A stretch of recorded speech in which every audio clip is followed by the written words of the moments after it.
High বন্ধুগণ, আমি আজকে চলে গিয়েছিলাম জগন্নাথ ইউনিভার্সিটিতে, যেখানে আমার রাবিশ ৩ ইউনিটের পরীক্ষা ছিল। তারপর যে দেখি এত ভিড়, ঠেলা ঠেলি, জ্বালায় থাকা যাচ্ছে না।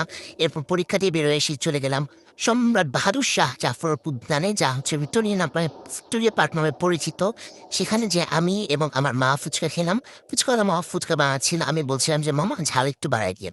তো উনি আমাকে বলছিল যে পাশে শুকনো মরিচের গুঁড়া আছে, ওখান থেকে চামিচ দিয়ে নিয়ে নিতে। আমার মা লিটারেলি গাইস আমাকে এত পরিমাণে ঝাল দিছে যে ফুচকাওয়ালা মামাও আমাকে খোঁটা দেওয়া শুরু করেছে। বলতেছে যে ১ কেজি শুকনো মরিচের দাম কত জানো? ৬০০ টাকা। এরপর আমি বললাম যে ও আচ্ছা মামা, সরি।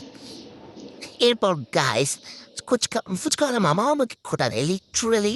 এরপর দেখো গাইস, আমার আম্মা আমাকে কত পরিমাণে ঝাল দিয়েছে। এই ঝাল খেয়ে আমার অবস্থা খারাপ হয়ে গিয়েছিল।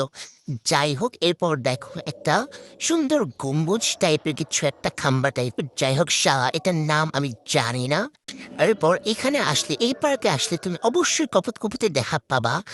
আমাদের যদিও পরীক্ষা ছিল, তা কপোতের অভাব ছিল না। এই জন্য এই পার্কে ছিল ফুল, লাল ফুল, সাদা ফুল, গোলাপ ফুল।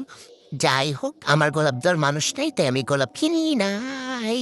এরপর দেখো গাইস, পাশে একটা আন্টি বসা ছিল, উনি আমাকে বলছিল যে এটার ভিডিও করতে এখানে নাকি প্রচুর পরিমাণে মৌমাছি আসতে ভিতরে, কারণ মৌমাছিরা নাকি এখান থেকে মধু সংগ্রহ করে নিয়ে যায়। শালা, কিন্তু আমাকে দেখে মনে হয় মৌমাছিরা পালিয়েছে। যাই হোক, আমি একটু ভয়ঙ্কর তো তাই।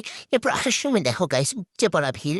এরপর আমি যেয়ে দেখলাম যে দেখি ভিতরে কি আছে, ভিতরে কি আছে, ভিতরে কি আছে। এরপর যেয়ে দেখি ২০০ টাকা দামের শার্ক। সিরিয়াসলি গাইস, মানুষ ২০০ টাকার শার্ক জন্য এত পাগল?